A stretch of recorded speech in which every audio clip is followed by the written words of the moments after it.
Hello students, welcome to our canonical classes. Last 2 videos में हमने elevation in boiling point and depression in freezing point बहुत detail में पढ़ा। अब इस वीडियो में हम उनके कांस्टेंट के बारे में डिस्कस कर लेते हैं। ठीक है, तो सबसे पहले हम लेते हैं एलिवेशन इन बॉइलिंग पॉइंट का कांस्टेंट, दैट इज जिसको हम बोलते हैं केबी, और इसको दूसरे नाम से क्या बोला जाता है, molar elevation constant, that is molar elevation constant. ये आपका मोलर एलिवेशन कांस्टेंट के नाम से भी जाना जाता है। क्लियर है?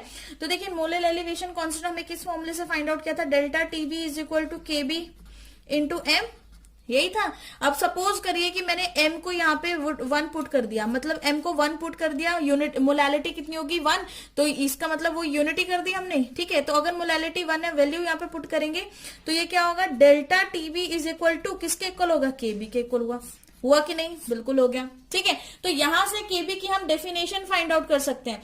केबी की यहां से क्या डेफिनेशन बनेगी, डेफिनेशन लिखेंगे केबी की, very important, molar elevation constant, molar elevation constant is defined as elevation in boiling point, defined as elevation in boiling point when molality is equal to 1, है ना। कब होगा ये मोलैलिटी, जब क्या हो जाएगी, when molality is equal to 1। Clear है? जब मोलैलिटी इज इक्वल टू 1 हो जाएगी तो एलिवेशन इन बॉइलिंग पॉइंट आपके केबी के इक्वल हो जाएगा। ओके, तो चलिए यहां से हमने डेफिनेशन फाइंड आउट कर ली। अब हम इसके यूनिट्स देख लेते हैं, यूनिट्स क्या होते हैं आपके केबी के। ठीक है, यूनिट्स ऑफ केबी, तो फिर से वही फॉर्मूला लिखते हैं, delta TB is equal to KB into M, ये आपने फॉर्मूला पुट किया। ठीक है, आपको किसके यूनिट निकालने, केबी के, तो एम को नीचे लेकर जाइए, तो ये क्या होगा, delta TB upon M is equal to K. ये होगा कि नहीं, बिल्कुल होगा। तो अब डेल्टा टीबी जो है आपका, यहां पर जो आपको डेल्टा टीबी देखने को मिल रहा है, इसकी यूनिट्स क्या होते हैं, टीबी इज योर टेम्परेचर ना, तो उसमें यूनिट्स पुट करिए।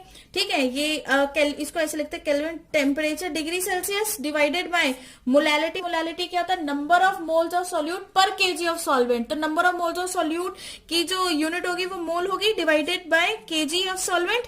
ठीक है, अब इसको इधर ले जाके उल्टा करेंगे तो आपके पास क्या आ जाएगी यूनिट, यहाँ पे लिख लेते हैं, यूनिट क्या आ जाएगी, के डिग्री सेल्सियस केजी पर मोल, ये आपकी यूनिट आ गई। अगर मैं केल्विन में लूंगी टेम्परेचर तो केल्विन केजी पर मोल। क्लियर है? ये दो आपके पास यूनिट्स आ गई, किसकी, के की। दो टर्म्स में आपने यूनिट निकाली, डिग्री सेल्सियस में भी और केल्विन के अंदर भी। ठीक है, अब केबी को फाइंड आउट करने का एक और फॉर्मूला होता है, वेरी इंपॉर्टेंट। केबी को हम एक और फॉर्मूले से फाइंड आउट करते हैं, आर टी नॉट का स्क्वायर, है ना, टी नॉट का square divided by 1000 LV. Okay, तो ये एक फॉर्मूला है जिससे आप डायरेक्ट केबी फाइंड आउट कर सकते हैं, जहां पर जो आर है, R is equal to your gas constant, gas constant, इसको हम एक उसमें बॉक्स में डाल लेते हैं। जब भी आप फॉर्मूला निकाला करें ना, कोई फॉर्मूला ड्राइव किया करें या फॉर्मूला आप कहीं पर लिखें, तो उसको आप किसी बॉक्स में डाल दिया करें, ताकि उसकी रिप्रेजेंटेशन इससे बहुत अच्छी मिलती है।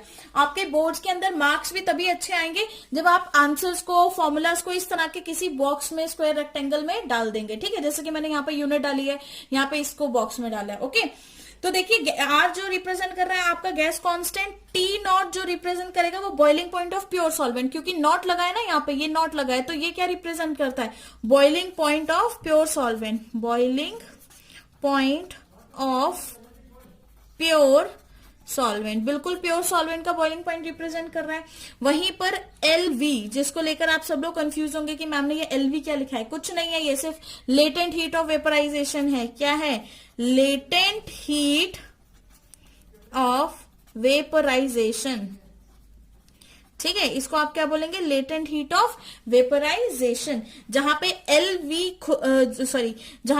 वी की खुद की वैल्यू, खुद किस फॉर्मूले से आप निकालोगे, delta enthalpy of vaporization divided by molecular mass, जिसकी एंथैल्पी ऑफ वेपराइजेशन निकालनी है आपको, जिसकी लेटेंट हीट ऑफ वेपराइजेशन निकालना है, उसका मॉलिक्यूलर मास डिवाइडेड बाय उसकी एंथैल्पी, एंथैल्पी से मॉलिक्यूलर मास डिवाइड कर देंगे तो ये आपके पास आ जाएगा। ठीक है, अब यहां पर जो मोस्ट इंपॉर्टेंट चीज है, जो बहुत ही ज्यादा इंपॉर्टेंट चीज है, वो है आर की वैल्यू।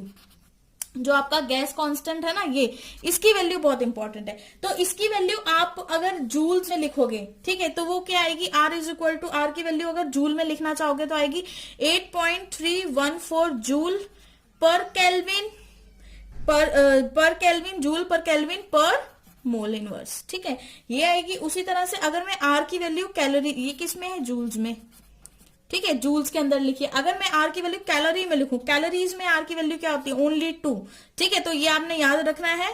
कैलोरी में क्या होगी, केल्विन इनवर्स और मोल इनवर्स। ये आपके स्टेट्स ऑफ मैटर में भी हमने बहुत डिटेल में ये टॉपिक किया हुआ है, तो ये किस में है, कैलोरीज में। क्लियर है। तो यहाँ पे आर की वैल्यू पे आपने ज्यादा फोकस करना है कि आर की वैल्यू आपकी किस चीज में पूछा है आपसे आर, कि आपसे आर कैलोरीज में पूछा या जूल्स में पूछा, तो उसके अकॉर्डिंग आप वैल्यूज पुट करिए क्वेश्चन के अंदर। और बस आर आपको पता लग गया गैस कांस्टेंट है, वैल्यूज मैंने आपको दोनों बता दी। टी नॉट आपके पास पता ही है, boiling point of pure solvent है ना। वहीं पे एल वी जो है आपका latent heat of vaporization multiply by 1000, तो बस डायरेक्ट वैल्यू पुट करिए और आपके पास इसका क्या फॉर्मुलेशन तो मिली गई है, सीधे आपके पास कंक्लूजन इसका आ जाएगा। ओके, तो अब नेक्स्ट हम स्टार्ट करते हैं केएफ। तो केएफ क्या है आपका, क्रायोस्कोपिक कांस्टेंट, क्रायोस्कोपिक कांस्टेंट, ठीक है। तो केएफ कैसे फाइंड आउट हुआ था, डेल्टा टीएफ क्या था, is equal to KF into M, है ना, यही था। यहां पर भी हम मोलैलिटी इज इक्वल टू 1 ले लेते हैं, मतलब मोलैलिटी आपने क्या ले ली, यूनिटी ले ली। तो delta TF is equal to KF हो जाएगा, ठीक है। तो यहां से इसकी डेफिनेशन भी हमें पता लगी क्या है, हम कैसे लिख सकते हैं, it is defined as depression in freezing point,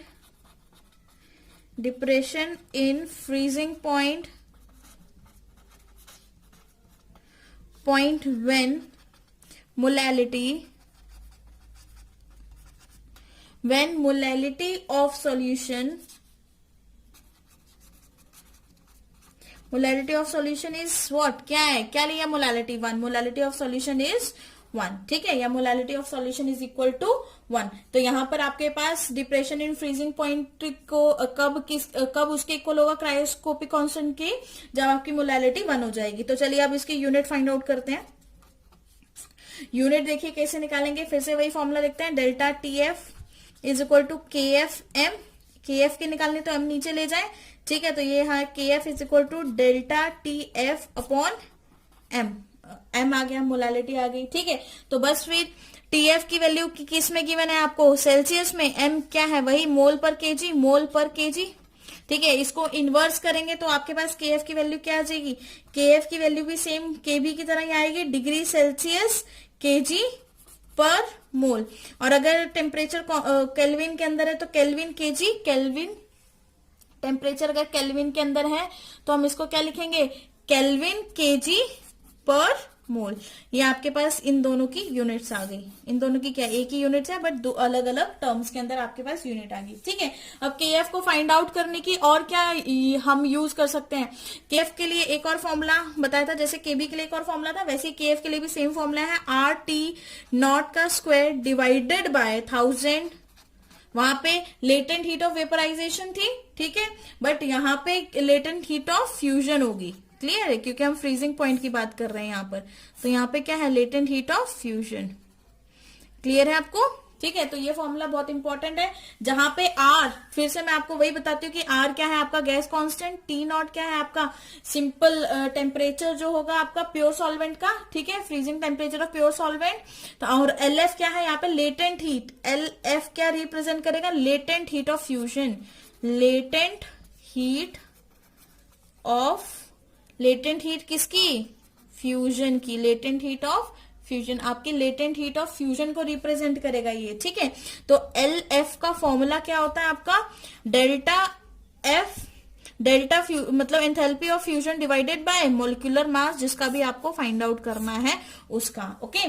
तो अगर मैं इसकी एल एफ की वैल्यू यहाँ पे डाल दूं तो मेरे पास के एफ का फॉर्मूला क्या बनेगा, तो मेरे पास के एफ क्या बनेगा, देखिए K F is equal to molecular mass R T not, है ना, का स्क्वायर डिवाइडेड बाय 1000, है ना, 1000, उसके बाद क्या रह गया, डेल्टा एफ एंथैल्पी, मतलब फ्यूजन की एंथैल्पी ऑफ फ्यूजन, ठीक है, आप इसको रिप्रेजेंट कर सकते हैं इससे।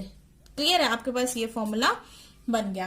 तो चलिए आप इस फॉर्मूले में पुट करिए, चाहे इस फॉर्मूले में पुट करिए, आंसर आपके पास सेम ही आने वाला है। अब एक इंपॉर्टेंट चीज, डिप्रेशन इन फ्रीजिंग पॉइंट किस मेथड से फाइंड आउट करते हैं। देखिए डिप्रेशन इन फ्रीजिंग पॉइंट जो है, ठीक है, इसको किस मेथड से किया जाता है, it is measured by Rust method. किस मेथड से किया जाता है, it is measured by Rust method. ठीक है, रास्ट मेथड से इसको किया जाता है। और वहीं पे अगर मैं बॉइलिंग पॉइंट की बात करूं तो depression in elevation in boiling point कौन कौन से मेथड से किया जाता है, बैकमैन से एंड लेट्सबर्गर मेथड से। ठीक है, बैकमैन BECKMANN बैकमैन से एंड लैंड्सबर्गर मेथड से। वो भी लिख देती हूं, elevation in boiling point, elevation in boiling point is measured by Beckman BECK Beck MEN है ना, MAN बेकमैन, एक बेकमैन मेथड से किया जाता है। एंड और कौन से होता है, एंड लैंड्सबर्गर BRGR लैंड्सबर्गर मेथड। ये दो मेथड होते हैं जिससे हम एलिवेशन निकालते हैं, और रास्ट मेथड होता है जिससे हम फ्रीजिंग फाइंड आउट करते हैं, डिप्रेशन इन फ्रीजिंग पॉइंट। ठीक है, very very important, note down in your notebooks and thank you.